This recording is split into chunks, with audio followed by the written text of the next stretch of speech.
Hey, did you ever know that one of Jesus's most famous parables can actually be used to find a good woman? Yes. The answer to that question when we come back right after the break on the other side. See you then.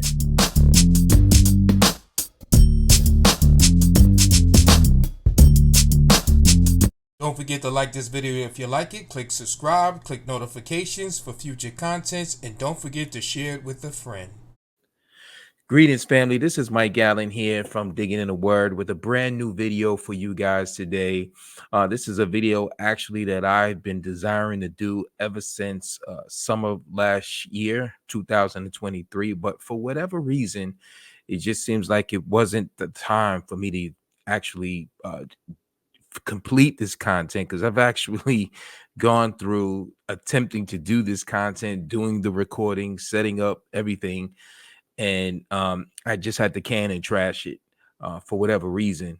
But uh, nevertheless, I'm here before you today, and what timing is better timing than now? So, with that said, we're going to deal with this topic today. In today's video, what we're going to do is we're going to read Yeshua's parable, the parable of the farmer.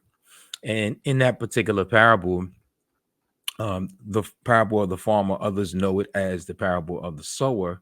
Yeshua is sitting on in a boat, and a large crowd is gathering around him, and he's teaching them the principles of the kingdom. And so we're going to read that real quickly, starting from verse 1. So let me pull up the scripture for you guys, and let's read. It says, in he began to teach again by the sea, and such a very large crowd gathered to him that he had got into a boat and in the sea and sat down, and the whole crowd was by the sea on the land. And he was teaching them many parables, or he was teaching them many things in parables, and was saying to them in his teaching, listen to this. Behold, the sower, in other words, the farmer, went out to sow, or the farmer went out to plant seed. As he was planting, or as he was sowing, some seed fell beside the road, and the birds came and ate it up. Other seed fell on the rocky ground where it did not have much soil, and immediately it sprang up because it had no depth of soil. And after the sun had risen, it was scorched, and because it had no root, it withered away. Other seed fell among the thorns, and the thorns came up and choked it, and it yielded no crop. Other seed fell into the good soil, and as they grew up and increased, they yielded a crop and produced 30, 60, and 100-fold. And he was saying, he who has ears to hear, let him hear. As soon as he was alone, his followers, along with the 12, began asking him about the parables. And he was saying to them, to you has been given the mystery of the kingdom of Yah, but to those who are on the outside, get everything in parables, so that while seeing, they may see and not perceive, and while hearing, they may hear and not understand. Otherwise, they might return and be forgiven. So, as you see here, the disciples were being taught, and the masses and the people were all being taught in these parables. And the 12 began to ask him about the parables. Now, before we even can really even dig into it, um, it's important that we understand, what are we talking about today? Well, what we're talking about today is we're talking about 4 types of grounds reveal 4 types of women for polygamy. 4 types of ground reveal 4 types of women for polygamy. That's today's title for you guys today. And I get it. This parable, which many may be asking, well, what is a parable? Well, a parable is simply a story that is often used to illustrate a deeper meaning. And so, in this case, we have Yeshua, we have Jesus. He often taught in parables, and he taught in parables to illustrate heavenly or kingdom principles, and to relate those principles or to convey those principles. He used these parables as illustrations, and that's basically what a parable is. It's a story that's given, that's an illustration. It's emblematic. It's symbolic of what it's being used to convey the story, or to convey the truths or the principles that it's being taught. In this particular parable, Yeshua is teaching about a farmer who goes to plant seed, and that seed is representative, and that farmer is representative of what it is that he's ultimately teaching. And so, in this topic, 4 types of grounds reveal 4 types of women. Yes, we know that he even went as far as to teach that the parable that he was teaching on was an illustration of the word being preached, and the preacher being himself, or being the preacher, and the word is the actual seed. And in this word being preached, all right, which is representative of the farmer's seed being planted, there's 3 types of grounds that it will fall on that are not conducive to receiving the seed or receiving the word in that matter. And as a result, it doesn't penetrate, or if it does penetrate, it does not produce a crop for whatever good reason. So, in other words, in this parable, it highlights that there are 4 different types of ground. 3 of those grounds are not good, not conducive to producing good crop for whatever reason. And it is meant to illustrate the fact that when a word is preached, so too, 3 out of 4, 75% of the hearers of the word being preached are not conducive to receiving that word, allowing that word to penetrate inside the heart of the hearers. And so, for whatever reason, they do not produce good fruit. And that is the meaning of this particular parable. And so, the purpose of what this parable is for is to illustrate and give discernment to his disciples, and discernment to those at whom he was teaching. But there's another reality about this particular parable, and that's what this verse is up on the screen. And it says, so that while seeing, they may see and not perceive, and while hearing, they may hear and not understand. Otherwise, they might return and be forgiven. And so now, in Matthew's account, because within the Gospels, you have an account given by Luke, you have an account given by Matthew, and you have an account given by Mark of this same parable being taught by Yeshua, by Jesus. And so in Matthew's account, he words it a little bit differently, and I think it's important that we take a look at his account. If I can pull it up, that's in Matthew 13, and this is what he says. And the disciples came and said to him, why do you speak to them in parables? In other words, why are you speaking to these listeners in the multitude, the crowd, in parables? Because they understood that when he was alone with them, he didn't use the parables. He just straight up taught the principles to them, right? And so it says in the 11th verse, Yeshua answered them and said, to you, it has been granted to know the mysteries of the kingdom of heaven, but to them it has not been granted.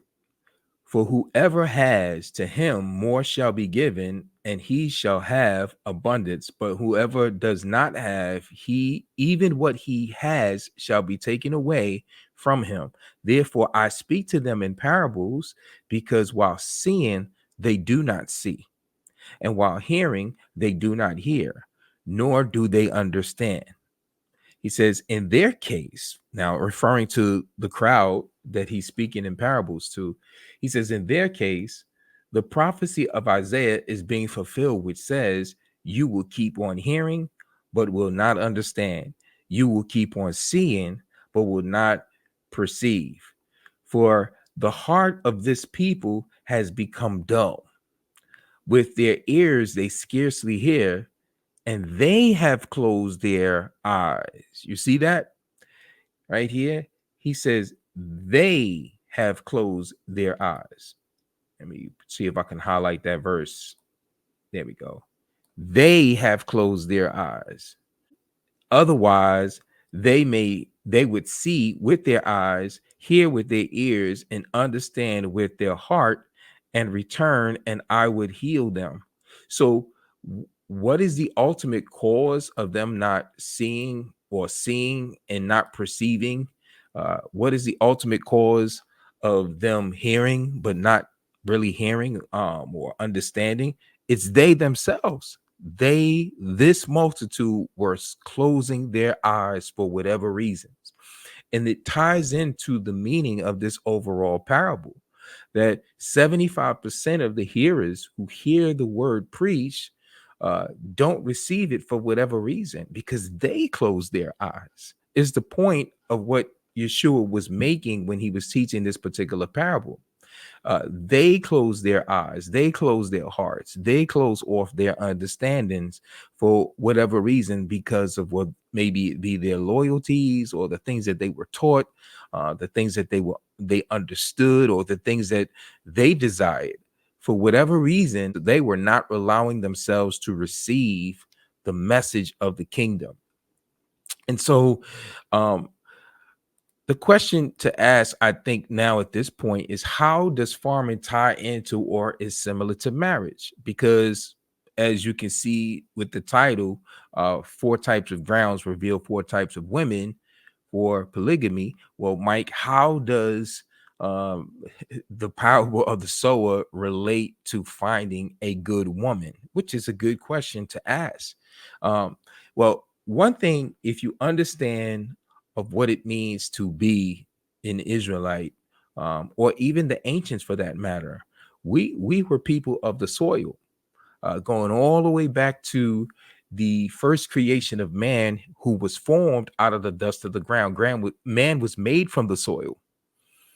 And when Yah, the creator, breathed into his nostrils the breath of life, he became a living being, or a living soul. And as a result of that, uh, man was placed into the garden to be an agriculturalist. He was placed in the garden to be a farmer. He was placed in the garden to plant seed.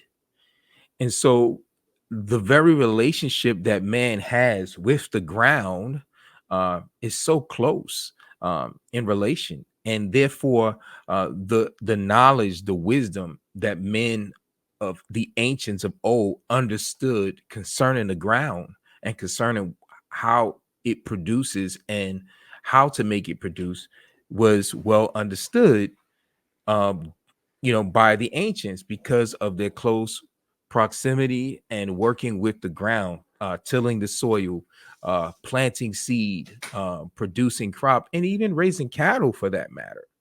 And so this idea of uh, farming is closely related throughout scriptures, and we're going to go through some of the scriptures, or I'm going to show on the screen some of the scriptures a little later on, how certain passages throughout scripture actually shows that there's this close symbiotic relationship between um, you know man and his relationship with the woman, with the the farming, with the seed being planted in the land, which is often metaphorically used throughout scripture.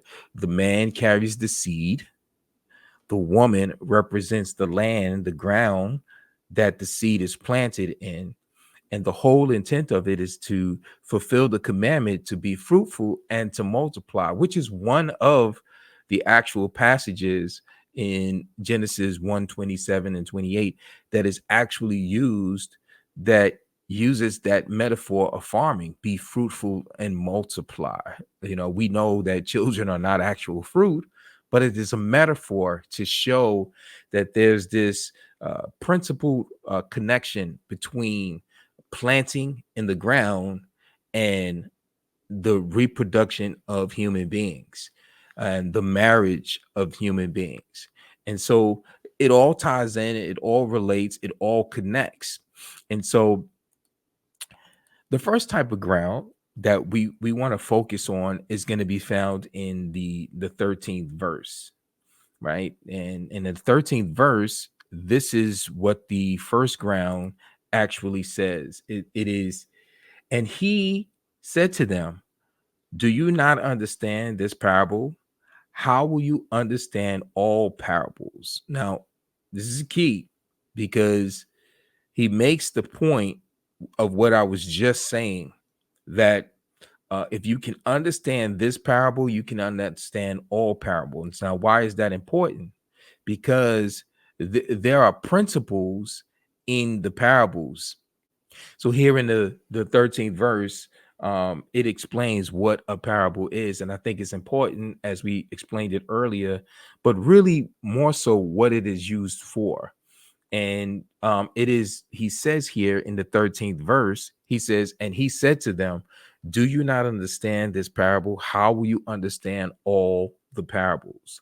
So there is a close connection with all the parables, or of understanding all parables.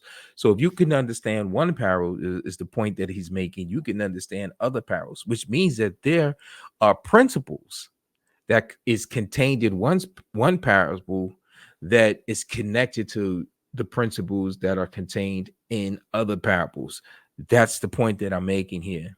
And so it's key to understand what is a principle. Well, a principle is just an underlying rule that is given by Yah, by Elohim, by the Father, by the Creator in his creation.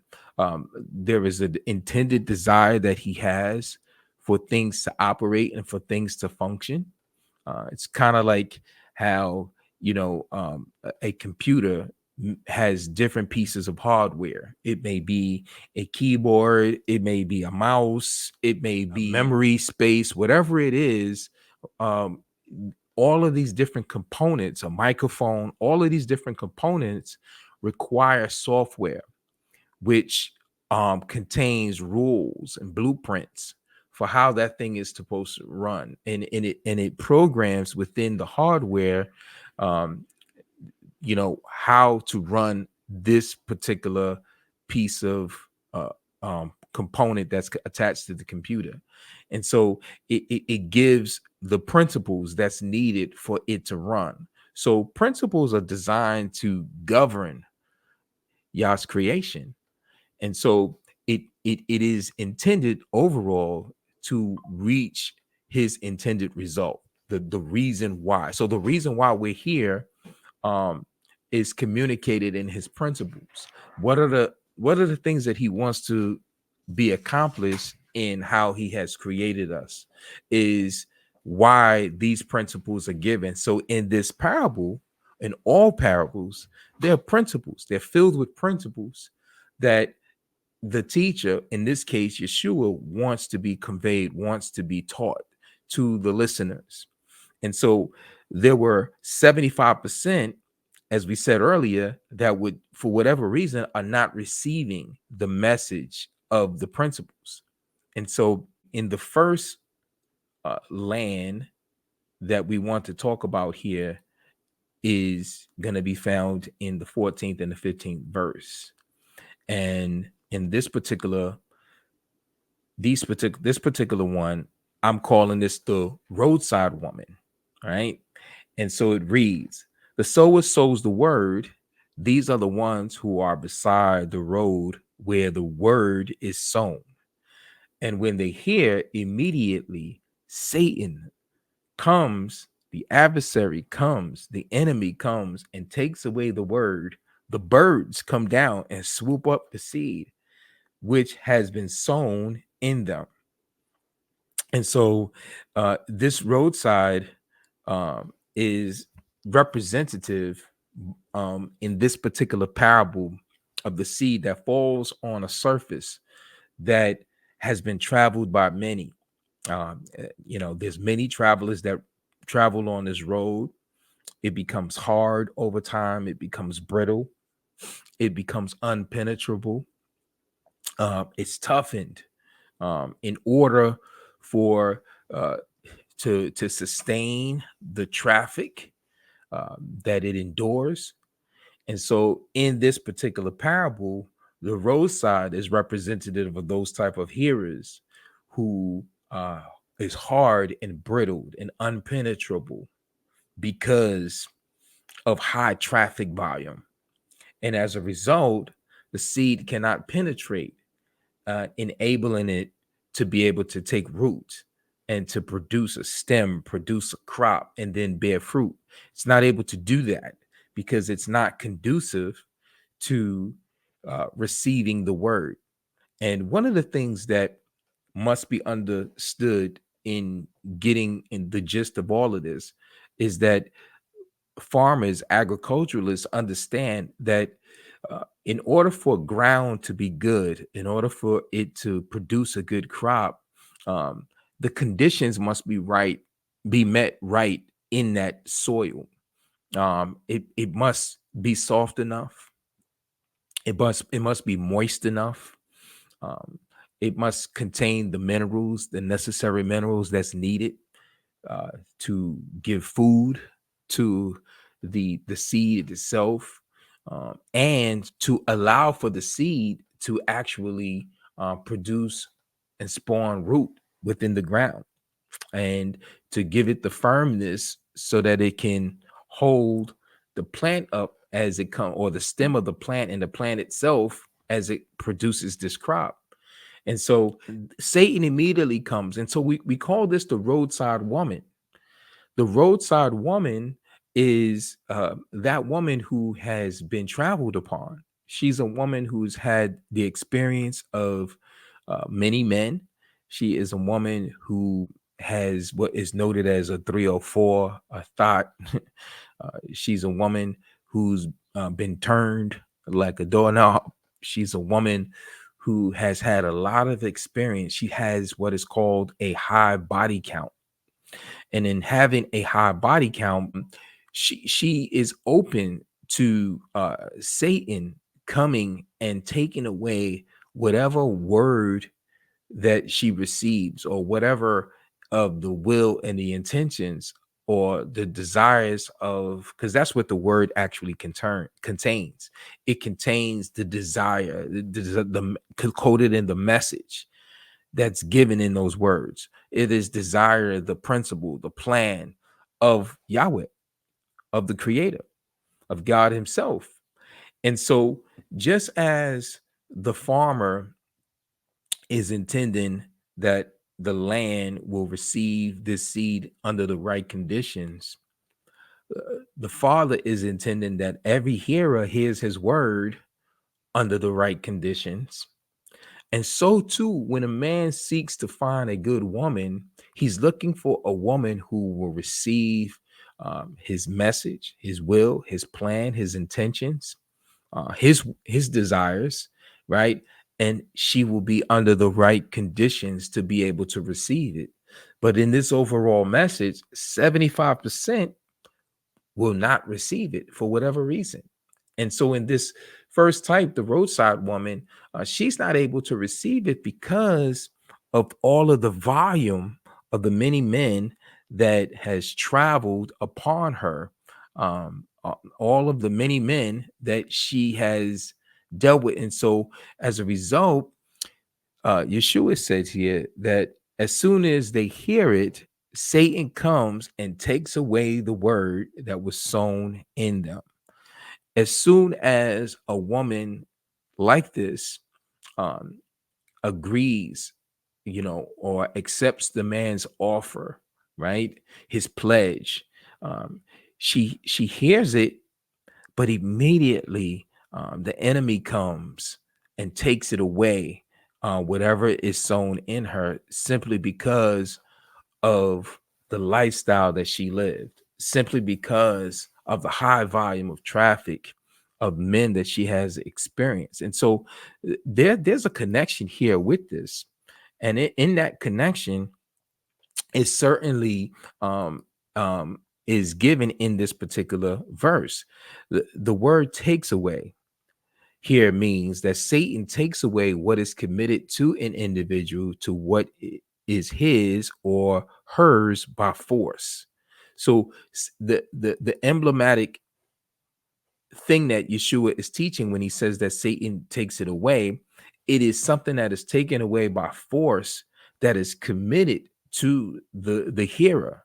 And so in this case, it is committed to the land, it is cast by the farmer, but Satan takes it away by force. How is he able to take it away by force if it has been committed to them? It goes to show that this individual, this particular type of hero, or this particular type of woman, or this type of land for that matter, again, has not been prepared to be conducive, have not had the experiences that allows for it to be conducive, to receive, to assimilate to the process, right? And so if we contextualize this word takes away in verses 10 to 12, let's go back up to verses 10 to 12 and let's read that. As soon as he was alone, his followers, along with the 12, began asking him about the parables.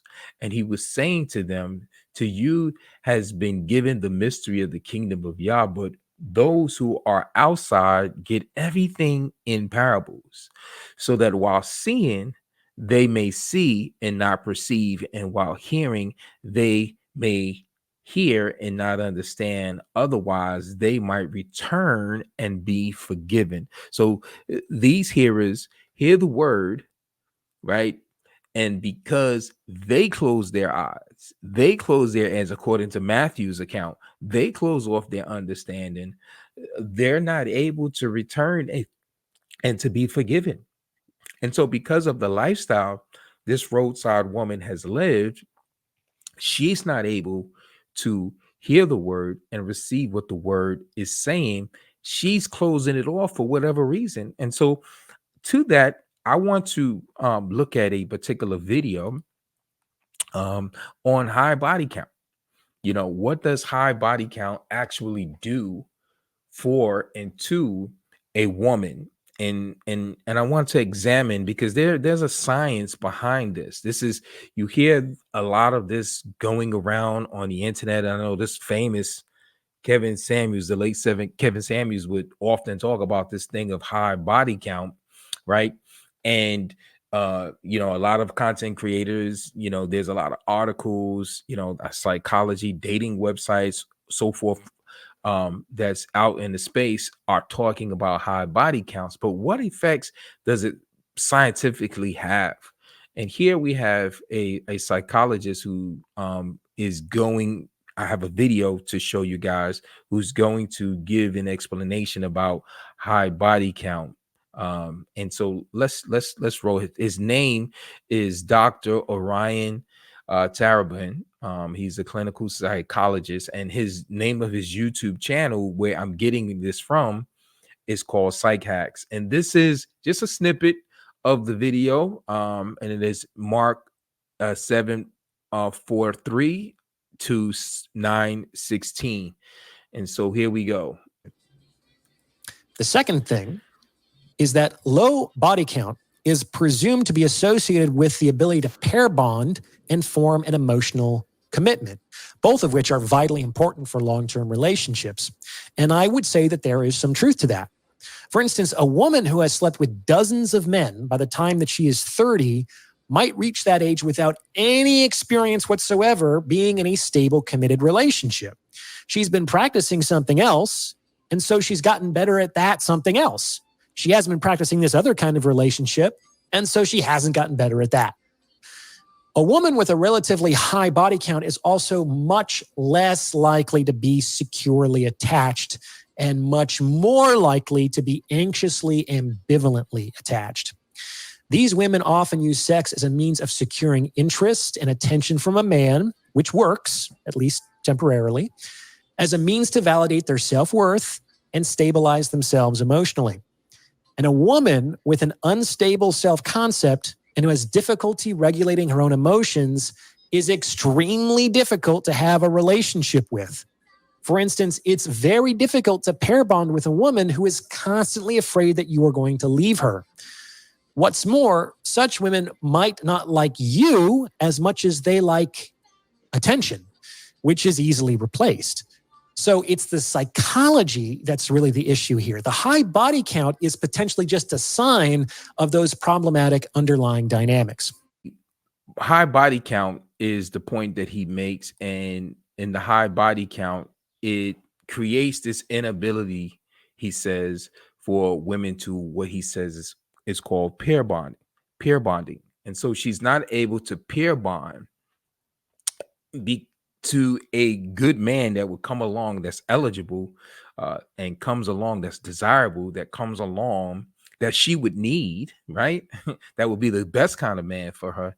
She's not able to receive it. So too, as many of the hearers of Yeshua's word was not able to receive it, simply because of the conditions of what sin has done, the high volume of sin and false religion that they were inundated with in their lives made it hard for them to be able to be penetrated. And so it's the same thing with the farmers. If that seed falls on a ground that happens to be a roadside surface, it's not going to be penetrable. It's going to be hard and brittle. And so too with a woman with a high traffic volume that has had the experience of a lot of different men, is going to be impossible for that seed to penetrate the seed of the man's desire, the seed of the man's will. She's not going to be submissive. She's going to have problems with pair bonding, the doctor says. What is pair bonding? It is to connect. It is to assimilate. It is the oneness, as we see in Genesis 2, 22 to 24, I believe, where they become one flesh, and literally becomes one flesh. Another scientific fact to this is science proves that male DNA is absorbed into and through a woman's entire system, explained by Dr. Jonathan Baruch, my brother, my friend. When men penetrate, women absorb. So in other words, men penetrate women with their seed during the sexual copulation, and the woman is designed to absorb male DNA. The ancients understood this. They may not have understood on a molecular level what actually is going on, but they were able to understand this by studying the ground, studying the process of farming, studying the process of seed penetrating a ground and taking root and producing a crop. And so therefore they understood even how to create hybrid plants, as well as hybrid animals. They understood this process, that it can be manipulated. And so there's a science to this that we want to talk about, we want to see here. Dr. Jonathan was on Pete Rambo's channel back in about the spring of last year. And in that channel, I need to enlarge my screen. On his channel, he interviewed Dr. Jonathan. Let me try to get a better position so you guys can see better. Okay. All right. And enlarge the screen. All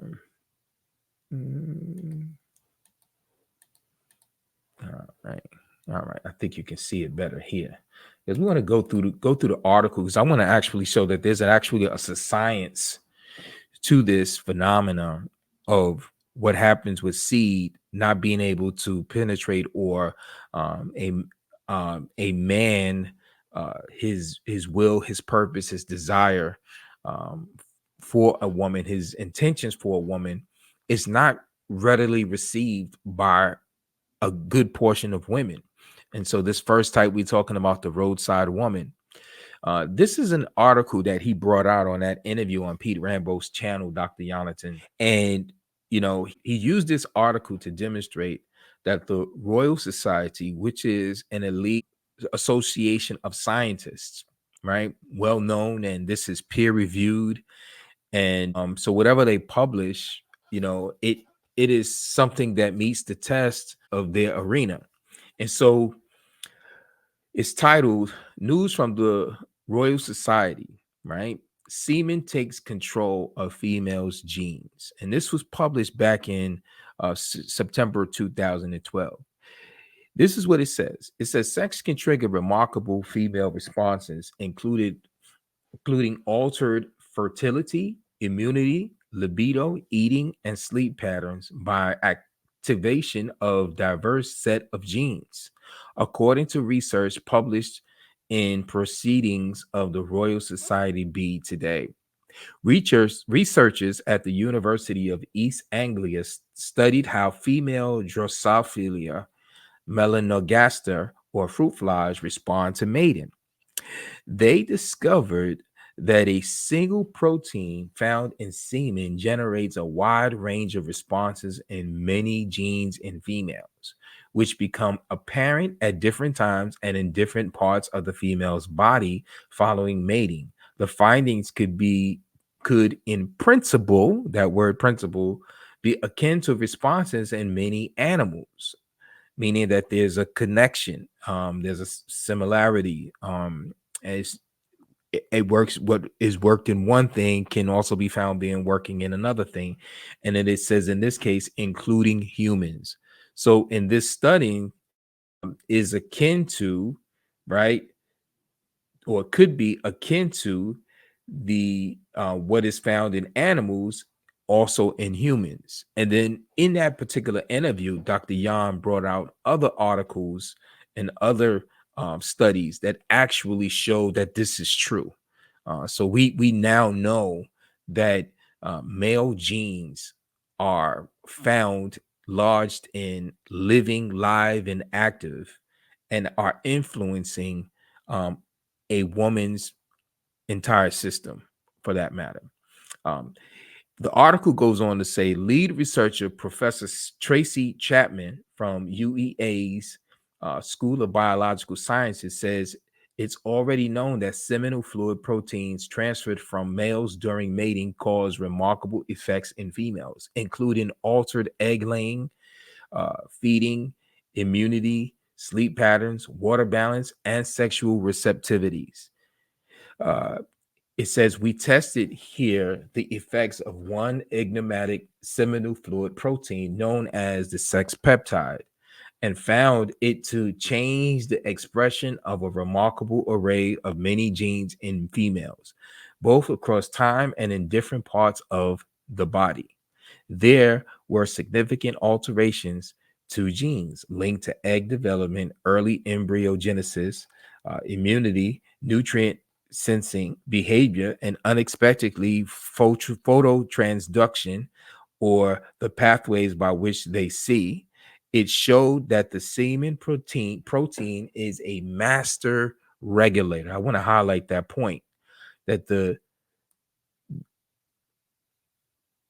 semen protein from the male, right, through ejaculation, is a master regulator, which ultimately means that the male effectively have a direct and global influence on the behavior and reproductive system of the female. Such effects may well occur across many species. And as I said, Dr. Jonathan also brought out the fact that there were other studies that were done, and there are other articles that are published that show that fact, that this is a fact, for that matter, that this is actually a reality, that there are male genes that are within floating, or I mean, that are attached to other genes of women, or attached to a woman's system in her body, and it is a master regulator that influences. So now let me finish this off. It says, an additional and intriguing twist is that the effects of semen proteins can favor the interests of males, whilst generating costs in females, resulting in sexual conflict. For example, there can be a tug of war where males employ semen proteins to ensure that females make a large investment in the current brood, even if that doesn't suit the long-term interests of the female. And that's the end of the article. And so what is this all saying? And why even use this article?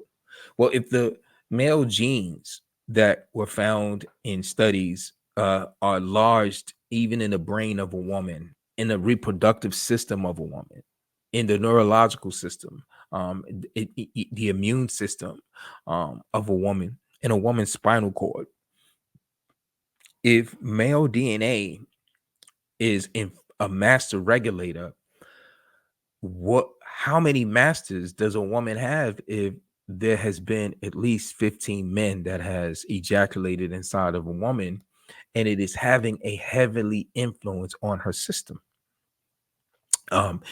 What influence is a woman having when there are so many men that are penetrating her? And that is the whole point of this roadside woman, is the fact that she has many master regulators.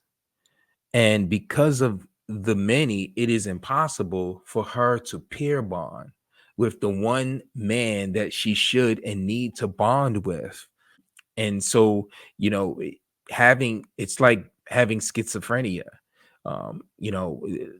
Because of a woman's past experience who has a high body count, one day you may remind her of Tom, and then another day you say something, and then Joe used to talk like that, and then when you walk like this, you remind her of a Billy. So all of these different experiences creates this psychotic, schizophrenic type, reaction in a woman that doesn't enable her to settle down and be conducive to just one master regulator. That's the whole point of all of this. The second type of ground we see is in verses 16 through 17 in Mark 4. And this is what it reads. It says, in a similar way, these are the ones on whom seed was sown on the rocky places, who, when they hear the word, immediately receive it with joy, and they have no firm root in themselves, but are only temporary. Then when affliction or persecution arises because of the word, immediately they fall away. So this particular ground, we call in this the stony ground, or in other words, the stony ground woman. Now, why? Because in this particular surface, it's rocky.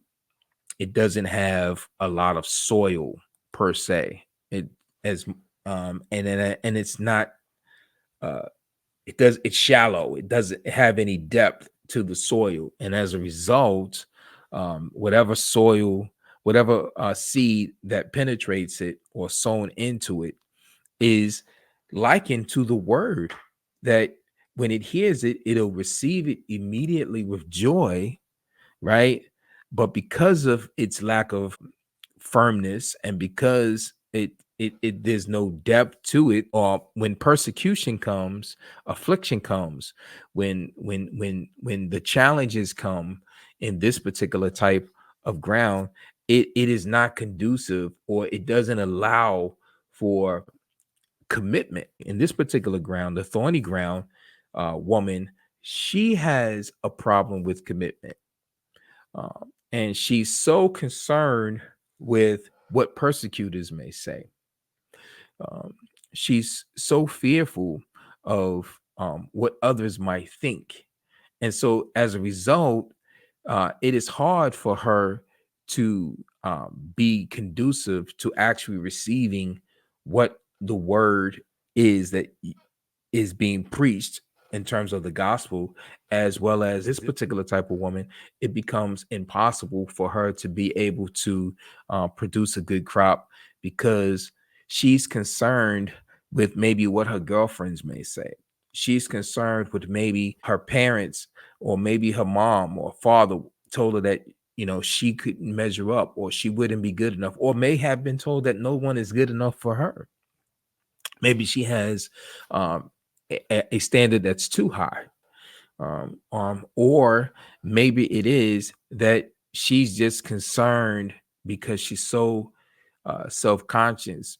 She has so much fears of going through affliction, going through the tough times and sticking it in. So let's examine this particular ground a little bit further. So Yeshua says that um, she immediately, or they immediately fall away.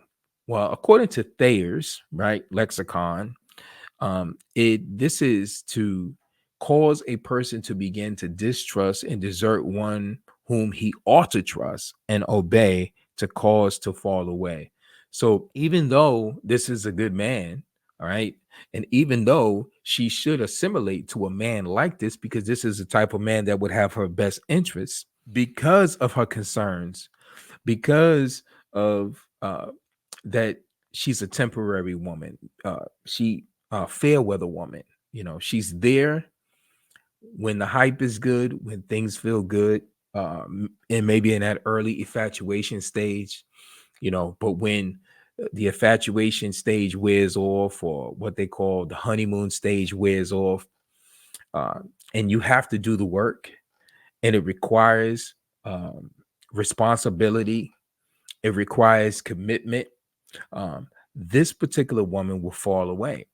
She's with you when things are good, but soon as things get tough, or soon as the crowd start talking, she falls away.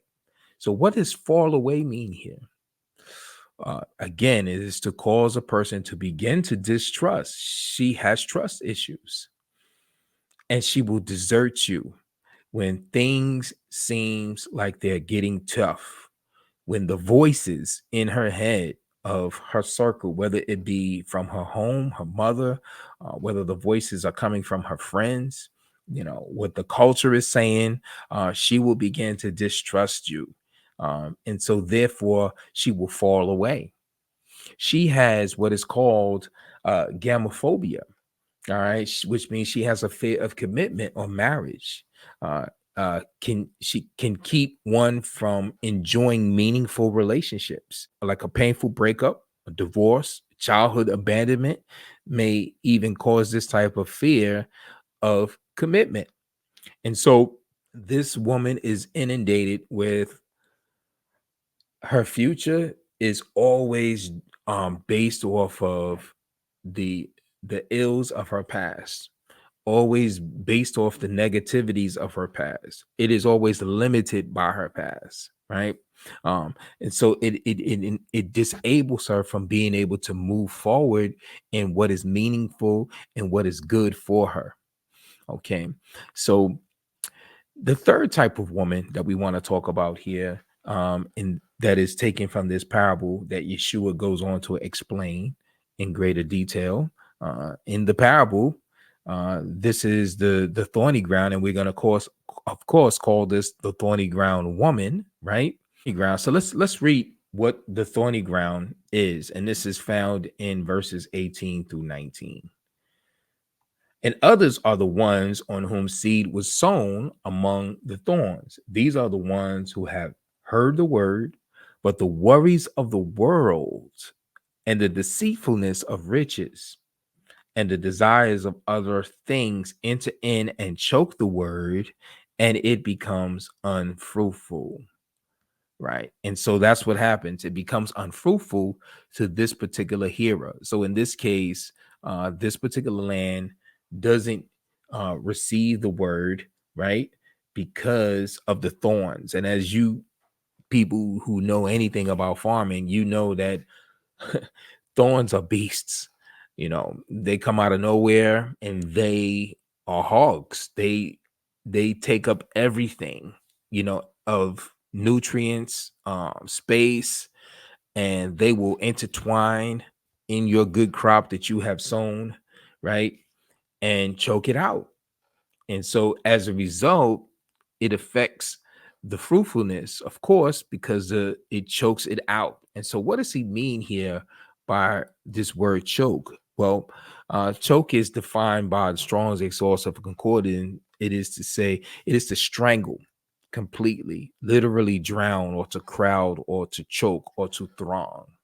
And so relaying it to the topic, this particular woman who we call the thorny ground woman, this is a particular woman who is choked out by other things, distractions. This type of woman regard what Yeshua earlier taught: do not be worried about your life as to what you will eat or what you will drink, nor for your body as to what you will put on, in Matthew 6:25, when he was teaching the kingdom on the Sermon on the Mount. This type of hearer, this type of woman, instead of continuing on the path of what's necessary and what's needed, um, is distracted, because the cares of this world, the needs for money, or the desire for money, and the desire for other things. Maybe it be the loyalty to other things. It may be, a particular false teaching or a group. It could be a fraternity. It could be, she doesn't want to give up hanging out with the girls. It could be that she may have other men that again are master regulators, who she has somewhat of a pair bond with. And as a result, it doesn't enable her to be able to be solely compliant and committed to you. And so whatever your vision is, whatever it is that you desire of her, where you want to take her, where you want to lead her, it becomes choked up. And so, for that, she becomes unfruitful. And so this type of woman, brothers, I would not recommend this type of woman. And especially you ladies, you have to be mindful of not allowing other things, your desires for the finer things in life, come in the way, of, you may want this 6-figure, 7-figure, what they had Kevin Samuels would call a high value man, right? And that might not be the man who is for you or has your best interest, but here's this one guy who's not in that bracket financially, and therefore it is a good man that will serve you in a way that the Father intended for a man to benefit your life and to guide your life and to lead you and to provide for you in the way that you need. And you're looking at these other things and your concerns are in other places. These type of women, what we call the thorny ground women here, are gold diggers. They're there for the opportunity. And this type of woman, fellas, you should be mindful to detect her in the early stages, is that she will ask certain questions and be, so preoccupied in the very beginning of your conversations with, your status and your income and, your associations, because these are the things that she's driven to. These are the things that catches her eye, catches her attention, because this is where her heart is. And so therefore she's not fit for the role. Yeshua said in Luke 9:62, no one after putting his hand to the plow and looking back is fit for the kingdom of Yah. So no woman that says she will or says I do to your proposal, gentlemen, who's constantly looking back, constantly comparing you with previous relationships, constantly comparing you with the status of desired men because she's a gold digger, right? Um, Always trying to measure you up or trying to pull you to be something that she desires to have. She's distracted and she's not going to be a beneficial choice to you. And so I would recommend definitely that you avoid these type of women.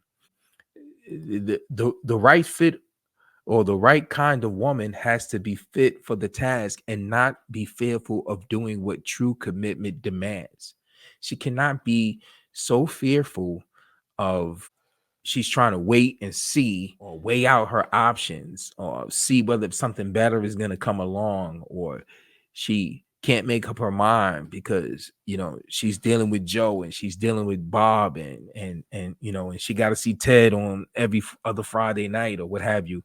If that is her reality, she's not for you. It's time to continue farming, brothers. That's what it is. And so, and finally, the fourth type of ground is none other than the good soiled. And this is what is intended by the farmer. This is what was intended by Yeshua in preaching the word. This is that fourth type of field or land or ground that the seed is intentionally um, sown in, that is conducive and meets all the conditions of producing good crop. And it's found here in the 20th verse. And this is what we call the good soiled woman. This type is, and those are the ones whom seed was sown on good soil, and they hear the word and accept it and bear fruit 30, 60, and 100-fold. So she becomes fruitful in your lives because she hears your word. She hears what your intentions are, your vision. She hears that you need a woman that's going to fulfill what Yah created the woman for, is that it's not good for a man to be alone, and that she will be a suitor, a helpmeet that will be suitable to the man. She is intended to be there to help you fulfill the vision that Yah has given to you. She's not going to be counter to it. She's not going to distract you from it. She's not going to, but she will hear and she will accept it. She's not going to try to change it. She's not going to try to manipulate it. She's not going to try to make it something what she wants it to be. She's not going to try to manipulate and switch it to what she sees what someone else has. She's not going to try to cause it to be governed by what her mother says, what her friends say. No, she's going to accept that this is your seed. She's going to accept that this is your vision, that this is your plan, this is your intentions, this is your gift and the direction that the Father has for you, and she's going to accept it. And as a result of accepting it, she will bear good fruit into your lives. She will produce fruit 30, 60, and 100-fold is what he says here. And so bearing fruit definitely is, in this case, for a woman to show that her knowledge of the word of you, fellas, the man planted in her by her conduct. In other words, how she responds is an indicator of good soil. So this is good soil if she's hearing you, if she's accepting you, if she's not trying to debate you, if she's not trying to distract and manipulate you. Watch out for the manipulators. Watch out for the ones that plays the mental games. Doesn't mean you're not going to come across the challenges, because remember, 75% of the hearers are not good soil. And so it doesn't mean that you're not going to come across a challenge. But even with good soil, it's going to require that you till it. It's going to require that you do some work. You're going to have to turn that soil. You're going to have to fertilize it and water it. You're going to have to care for it in order for it to produce good crop. Good crop in what it is that you're looking for. A quote from Robert Schuller, right? Anyone can count the seeds in an apple, but only God can count the number of apples in a seed. And so, meaning that there a plethora of opportunities. And this is what speaks volumes in terms of what he means and how he commands us to be fruitful and to multiply. That a good farmer, an ambitious farmer, is not looking to just plant one seed to produce a crop, to pluck off one fruit, throw everything else away, right? Take one seed out of the fruit that has multiple seeds in it and then plant that seed. No, he's going to take and produce from whatever fruit that he produces and whatever seeds that he can gather from the fruits and produce many more seeds. So in other words, even the whole system of planting is designed to continue to multiply over time. And that's why he commands, be fruitful and multiply. Multiplication is not addition. Addition is 1 plus 1 plus 1 plus 1. It's linear. Multiplication, on the other hand, it expands over time. And so, you know, a good farmer is not going to be just content with just having one plant. He wants to have multiple plants planted and producing fruit that he can use, that he can become prosperous in fulfilling that commandment. And that's the reason why prescriptive monogamy, for that matter, is not conducive to the ancients, and is why the ancients in scripture, in Torah, for that matter, many of them had multiple wives, because they wanted to fulfill the commandment of being fruitful and multiplying. The goal was to have as many children as possible. Now that we have gotten away from it because of loyalty to culture, loyalty to society, loyalty to metropolises, loyalty to these imperialist structures, right? I.e., the Western culture, right? Greco-Roman, European American cultures that have these mandates against polygyny. It restricts the man from being able to be fruitful and multiply in a way that the Father has intended. I want to pull up a scripture, 1 Timothy 4, I believe, right, and read this. And this was a prophecy that the Apostle Paul gave concerning what would come in the latter days, even after his time. And I believe that it was fulfilled in what the Christian church has done, i.e., the Roman Catholic Church, in imposing a policy of prescriptive monogamy in 1563 that mandated that there be wedding ceremonies when there is no wedding ceremonies mentioned in scripture, right? That it will require that there be a priest or an officer of the church who will solemnize or give the blessing or authorize a wedding. Weddings were not formalized that way in scripture.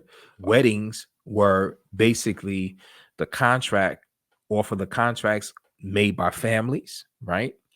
And then there was the night of the feast, with the marriage feast. And after following the feast, the man would take the woman and would go off and go into their private accommodations, and they would mate, and they would consummate the marriage. And that is what produced the marriage. You know, it was first the contract, the commitment, and then there was the consummation. And that's what produces a marriage from a biblical perspective. Nowhere in scripture is a priest or an organization or a church is mandated or instructed to preside over the marriage between a man and a woman. And so this is what Paul says here in 1 Timothy, the 4th chapter, starting from the first verse. It says, but the Spirit explicitly says that in latter times some will fall away from the faith, paying attention to deceitful spirits and doctrines of demons, by means of the hypocrisy of liars seared in their own conscience, as with a branding iron. Men who forbid marriage and advocate abstaining from foods which Yah has created to be gratefully shared in by those who believe and know the truth. So, first off, it is demonic, is the point that he's making when there is any doctrine, any policy of forbidding marriage.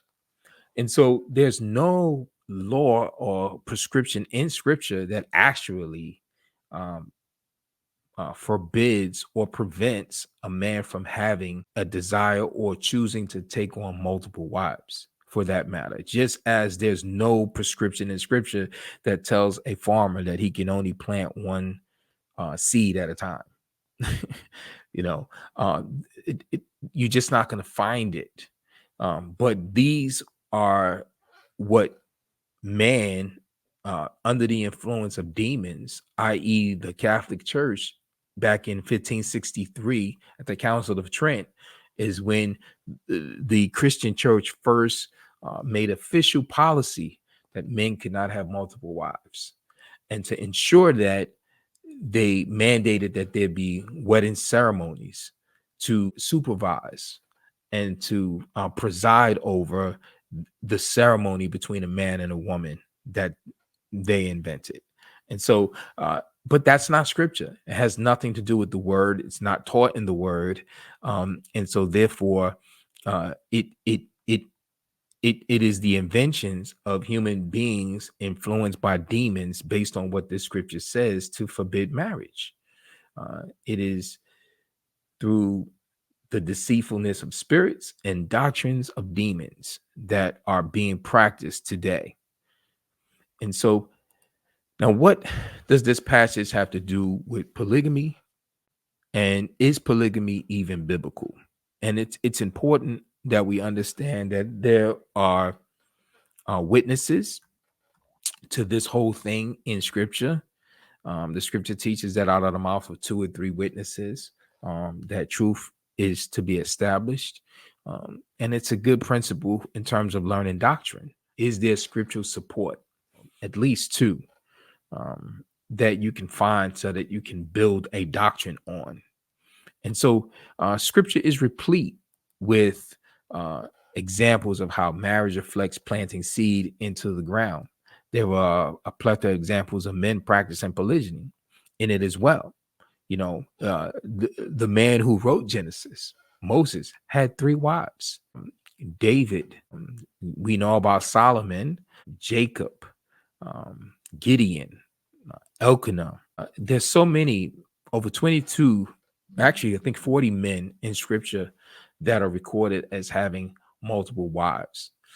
And why? Because they did not see marriage as something that has to be monogamous. They did not see, just as these men were farmers, that a man could and should only plant one seed into one piece of land, and that's it, and never seek to expand. The commandment by Yahweh from the beginning, right, is to cultivate and to replenish. Let's go to that passage. Genesis 1:27.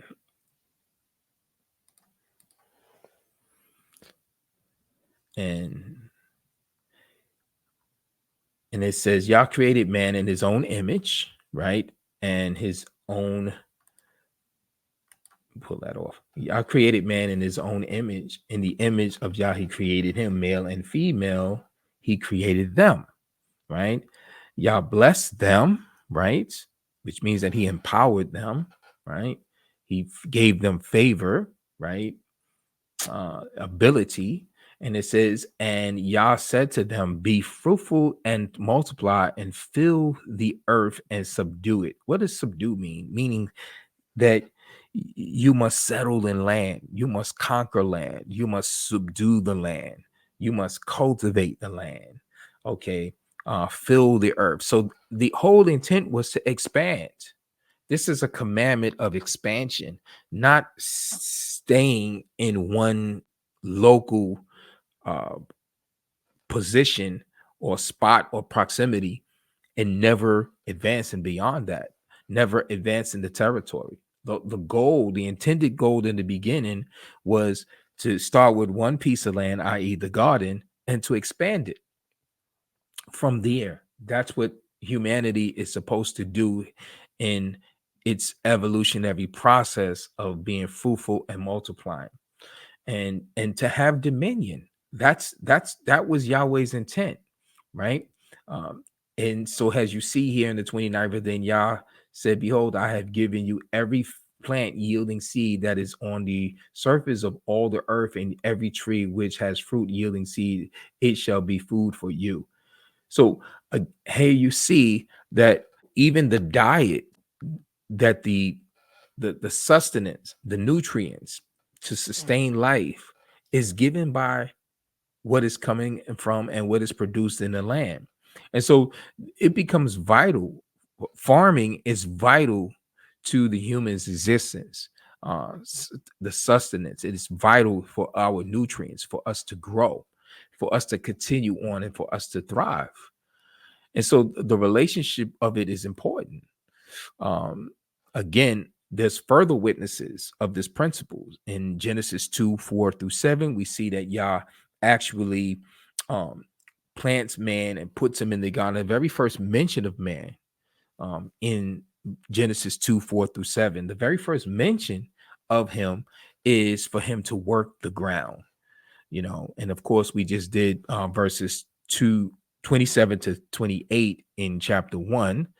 But in Deuteronomy 24:1-4, we see the idea of the marriage and the contract between a man and a woman, and divorce, and the Yah forbidding a man from divorcing his wife, she going being the wife of another man, and then coming back, and then that man going back into that woman. Why?